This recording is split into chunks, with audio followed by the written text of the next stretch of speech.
Fala pessoal, eu sou o Felipe Mota, estou na mesa com o Felipe Santos. Hoje o cenário é um pouquinho diferente, porque estamos viajando, né, seu Felipe?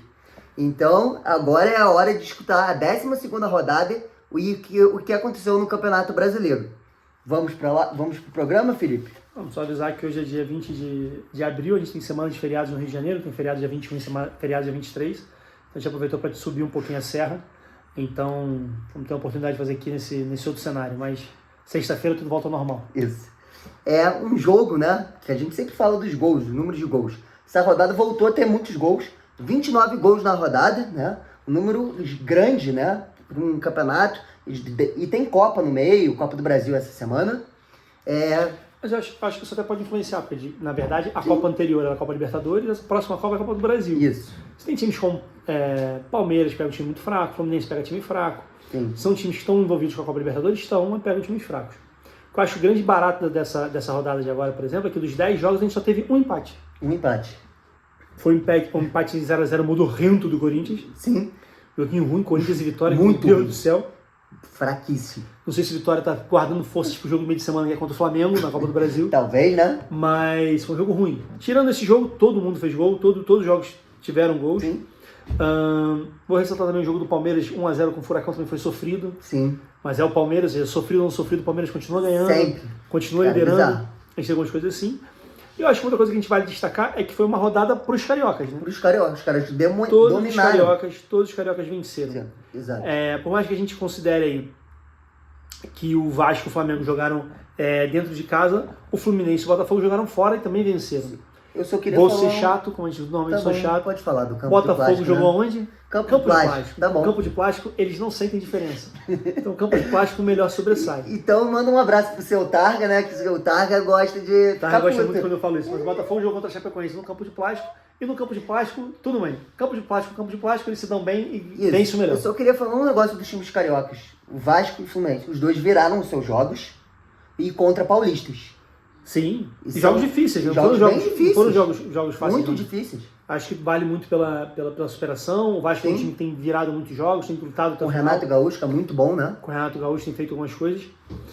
O Fluminense tem oscilado um pouco mais, mas acho que aquela coisa que eu falo com você, o Fluminense hoje está naquela posição que você adora, né? O Fluminense hoje é a terceira força. Terceira força. E o Bahia tá no 5º lugar. O Fluminense é terceiro. Só que o Bahia está em 5º lugar com um jogo a menos. Isso.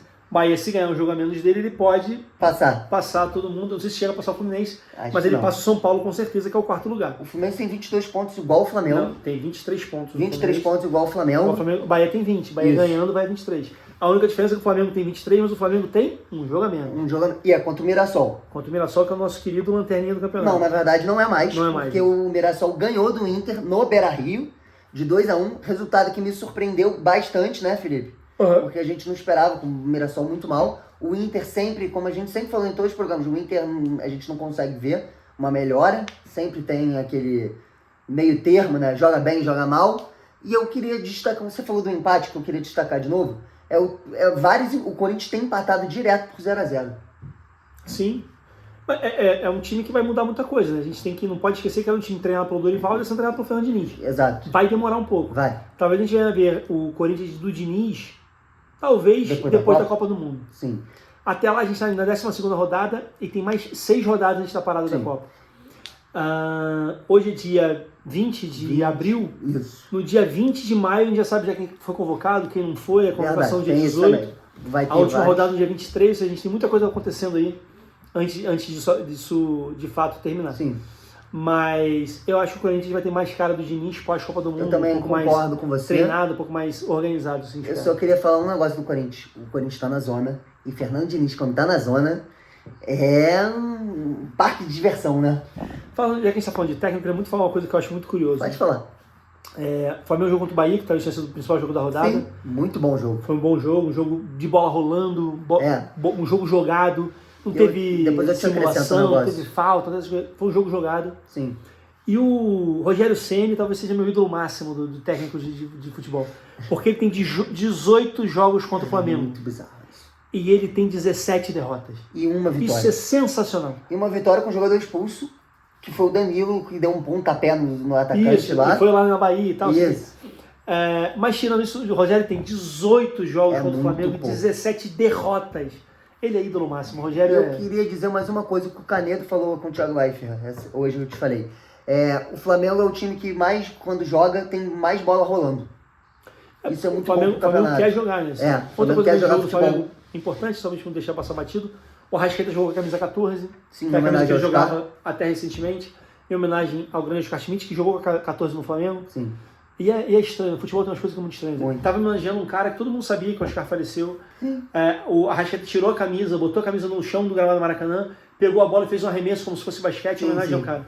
E, como comemoração, como consequência, toma-lhe cartão amarelo. Tem as coisas do futebol que a gente não consegue entender. Mas essa regra é muito mal feita. Porque teve um ano que o JK fez gol do título da Libertadores, ele saiu pra comemorar com a torcida, tirou a camisa e aí ele foi expulso.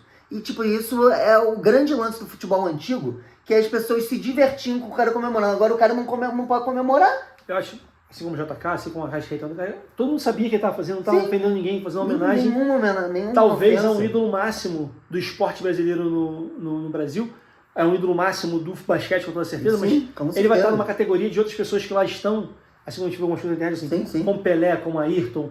Ele tem uma série de pessoas ali que ele está num patamar muito diferente. O Oscar Schmidt foi isso. Sim. E aí não tem sensibilidade, talvez porque está na regra, o cara tem que aplicar a regra, tomou-lhe o cartão amarelo por conta de tirar a camisa. São coisas de futebol que a gente não explica. Eu só queria trazer mais um ponto de um time que a gente sempre elogiou e está melhorando com o Arthur Jorge. Ganhou do Grêmio de 2-1. Foi 2-1, né? 2-0, na verdade, desculpa. Ganhou jogando bem. Arthur Jorge ajeitou um pouco o Cruzeiro, saiu da zona. E o Luiz Castro não consegue ganhar no Grêmio, né? E a gente sempre gostou do Luiz Castro. Teve uma entrevista do jogador do Grêmio, Carlos Vinícius. Excelente muito entrevista. muito boa entrevista, falando que assim, a culpa não é do Luiz Castro. Não. Era comando, agora o jogador tem que se coçar lá e ver o que está acontecendo. Sim. Mas de fato os times do Sul como um todo não estão bem nesse campeonato. Eu só queria falar do Arthur Jorge, que além dele, o outro é o Franklin, né? O técnico do Botafogo, que era auxiliar do Arthur Jorge. Não sei se é muito bom, mas ele está com um início muito bom. Muito bom. Então, quer dizer, tem coisa acontecendo ali de trabalho. Sim. O que o Franklin tem feito no Botafogo em pouco tempo foi muito superior ao que o Anselmi fez recentemente. Assim. A gente tem coisa acontecendo e coisas positivas no futebol carioca. E o Botafogo tem 4 vitórias e um empate nas últimas 5 rodadas, tá? Pode ser. Esse é um resultado muito bom. Show. O que mais? Eu acho que é isso. Nosso pós-rodada tá encerrando agora, galera. Deixa o like, curta o vídeo e ativa o sininho e compartilhe nos seus grupos de WhatsApp. Valeu, galera. Até a próxima. Pessoal. Até a próxima.